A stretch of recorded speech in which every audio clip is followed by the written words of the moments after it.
everyone, and welcome to English Pod. My name is Marco. My name is Catherine, and you've probably heard us talking a little bit about small talk the past few weeks. We have another episode about small talk, and we're going to teach you some things that you can say to people when you haven't seen them or maybe even met them before. That's right. Today we're going to talk to a stranger. So we're going to talk very briefly about some casual topic. And so let's jump into the dialogue and see what happens.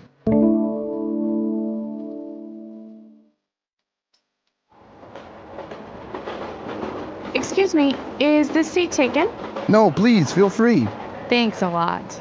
Do you work in Shanghai? Yes, I do. How about you? No, I'm a tourist. This place is amazing. It's much bigger than I imagined and much more exciting. There's so much to see here. You can say that again.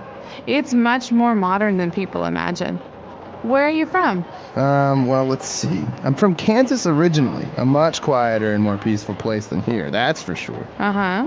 But I'm living in Paris right now. Oh, Paris. Wonderful. I'd love to visit sometime. All right, we're back. So now we're going to take a look at a lot of phrases on this occasion. So let's go for Fluency Builder Part 1. Fluency Builder.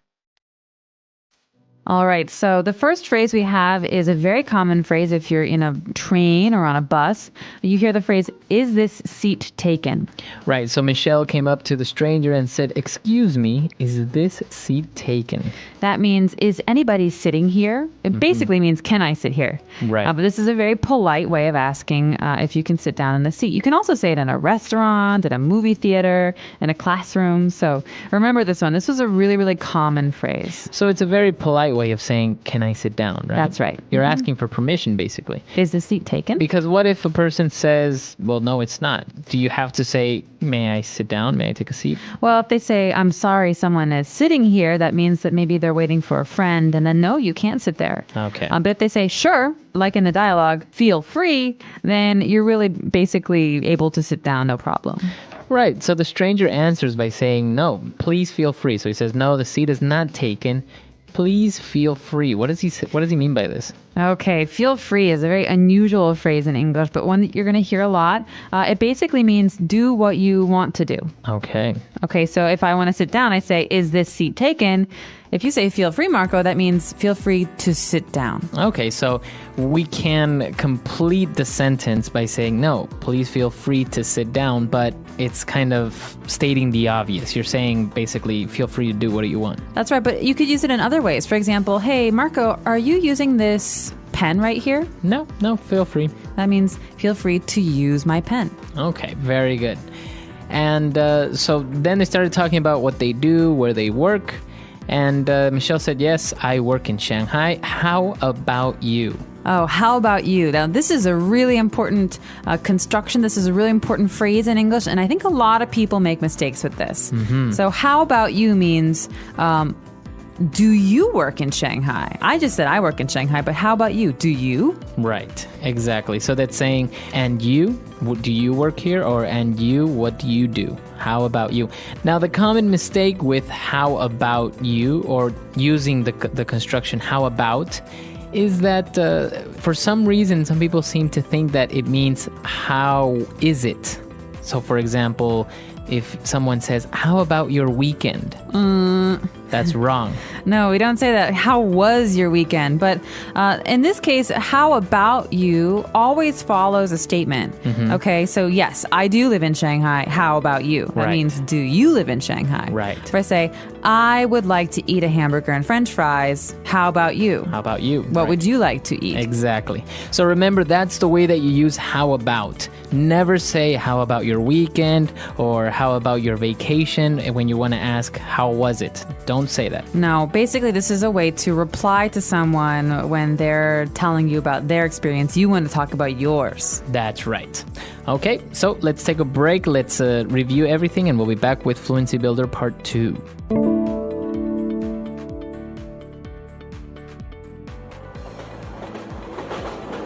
Excuse me, is this seat taken? No, please, feel free. Thanks a lot. Do you work in Shanghai? Yes, I do. How about you? No, I'm a tourist. This place is amazing. It's much bigger than I imagined and much more exciting. There's so much to see here. You can say that again. It's much more modern than people imagine. Where are you from? Well, let's see. I'm from Kansas originally, a much quieter and more peaceful place than here, that's for sure. Uh-huh. But I'm living in Paris right now. Oh, Paris. Wonderful. I'd love to visit sometime. All right, we're back. So now let's continue with some more phrases on Fluency Builder. Okay, this first phrase is one that I really like to use. The phrase is from Michelle. She says, you can say that again. But she's talking about how Shanghai is so big and so exciting. And Michelle says, you can say that again. Now, what does this mean, Marco? That's right. So she is basically agreeing with the person. The stranger says, Shanghai is amazing. It's great. There's so much to see. Michelle says, you can say that again. It's saying, I agree with you. You are so right. I really agree. All right, so this is very emphatic. That means that it's really, it's more than just I agree. It's I really, really agree. The person really feels something about this, feels passionately about it. That's right. So if you go to the movies and you say, oh, that movie was terrible, you can say, you can say that again. Exactly. That means, oh, I agree. It was really bad. That's right. Now, when Michelle asked the stranger where he was from, he says, I'm from Kansas originally. Okay, what's originally? I'm original? No. I'm from Kansas originally means maybe I don't live in Kansas now, but that's where I come from. Origin, originally. That means, at the beginning. Right. So just remember, Kansas, by the way, is one of the states in the United States. And so he's saying he's from Kansas, but now he lives in Paris. So that's why you say, I'm originally from Kansas, but I live in Paris. All right, so Marco, you live here in Shanghai, but where do you come from originally? Originally, I'm from Ecuador. All right. And I'm originally from Chicago, but I currently live in China. That's right. Okay, so as he was talking about Kansas, he also said that, well, it's obviously a lot quieter and more peaceful. And then he ends his statement by saying, that's for sure. That's for sure. And this is a phrase that we use to add emphasis on something. It's almost like saying, this is a really quiet, much quieter and peaceful place. That's for sure. It really is. It's not like you're adding anything to the statement, like no meaning, but you're actually kind of making it more strong. Right. You're saying it's a fact. It's a fact. It's really this way. So obviously Kansas compared to Shanghai is a lot more quieter. That's for sure. Or I could say that in Chicago in the winter, it's a lot colder than Shanghai. That's for sure. Right. So again, you're emphasizing on your statement, telling everyone that it's very, very much like this. This is how it really is. Okay. So that's all the phrases we have for you. Why don't we listen to our dialogue one last time?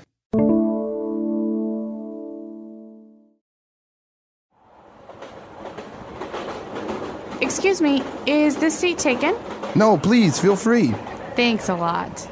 Do you work in Shanghai? Yes, I do. How about you? No, I'm a tourist. This place is amazing. It's much bigger than I imagined and much more exciting. There's so much to see here. You can say that again. It's much more modern than people imagine. Where are you from? Well, let's see. I'm from Kansas originally, a much quieter and more peaceful place than here, that's for sure. Uh-huh. But I'm living in Paris right now. Oh, Paris. Wonderful. I'd love to visit sometime. All right, so small talk with a stranger. This is actually a very common scenario. If in a bus, in a train, you sit next to a stranger, this is more or less what you're going to talk about. Where are you from? What do you do? Where do you live? That's right. And you don't even have to talk about this with a total stranger. You could actually use this with someone that you're working with or, just an acquaintance. So basically, these are key questions that you would ask someone that you don't really know very well. That's right. And as you can see, you're not really going into any deep personal questions. It's very light conversation, very brief as well. That's right. And I would like to add that in American culture, people often think it's very rude to ask someone, how much do you earn? how much is your apartment, how much is your car. So, in small talk in American culture, and I think a lot of Western cultures, we don't talk about money or religion. Yes, So what yes. religion are you? So I think it's important to talk about things that are very very simple. What do you do for a living? Where do you live? How's the weather? These things. Yes. This is exactly, I think, one of the main points that when you're learning a language such as English, not only to understand the language, but also the culture. It's very, very different, especially, for example, in Asian cultures where it's no big deal if you go to the hairdresser and the hairdresser asks you how much you earn. But in the United States or many Western countries, it's not something that you talk about, your salary, or that you really ask. It's kind of personal information. It is. And if you talk about it, you might make people very uncomfortable. And so I recommend talking about some of the things that we've discussed here and some of the things that we've discussed in other lessons in this series about small talk. That's right. And if you have any questions or any comments about this lesson, you can come and visit us at englishpod.com. We hope to see you guys there. Until next time. Bye. Bye.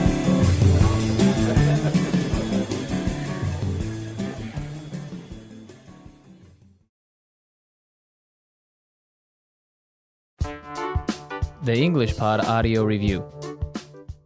Listen to the meaning, then say the vocabulary word. A person who is traveling. Tourist. Causing wonder or astonishment. Amazing. High-tech. Modern. Originally. Originally. Calm or tranquil. Peaceful. To form a mental image of. Imagine. Excite. Exciting. Let's try that faster. To form a mental image of. Imagine. Excite. Exciting. High-tech. Modern. Originally. Originally. A person who is traveling. Tourist. Causing wonder or astonishment. Amazing. Calm or tranquil. Peaceful. Now say the word and hear it in a sentence. Peaceful.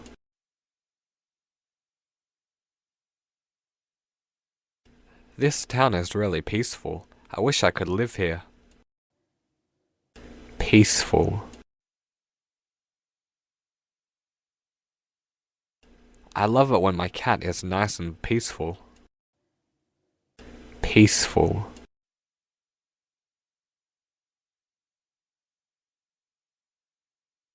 When my son goes to university, I'm sure this house will be peaceful. Modern.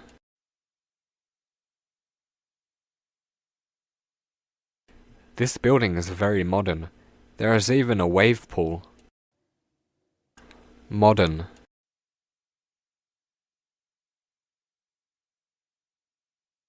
Japan is a very modern city. I wish my country was like that. Modern.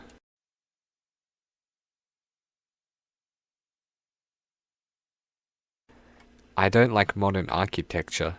It feels very cold and unwelcoming. Tourist.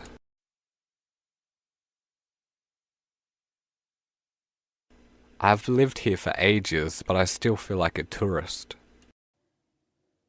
Tourist.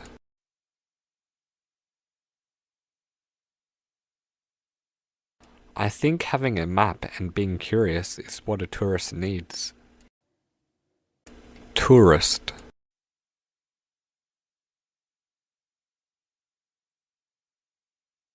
Tourist groups are so annoying. They never see the real side of a country. Originally.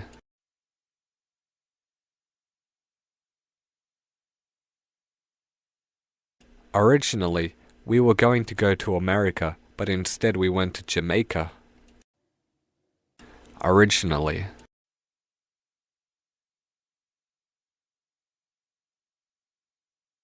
Originally, I'm from Ecuador, but now I'm a proud Australian. Originally.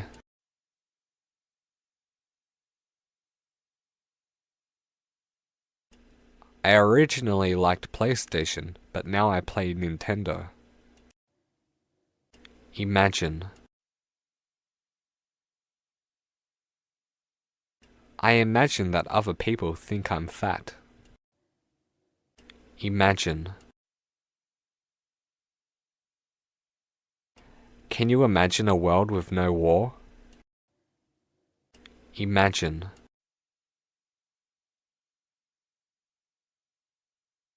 Who could have imagined that Obama would become president?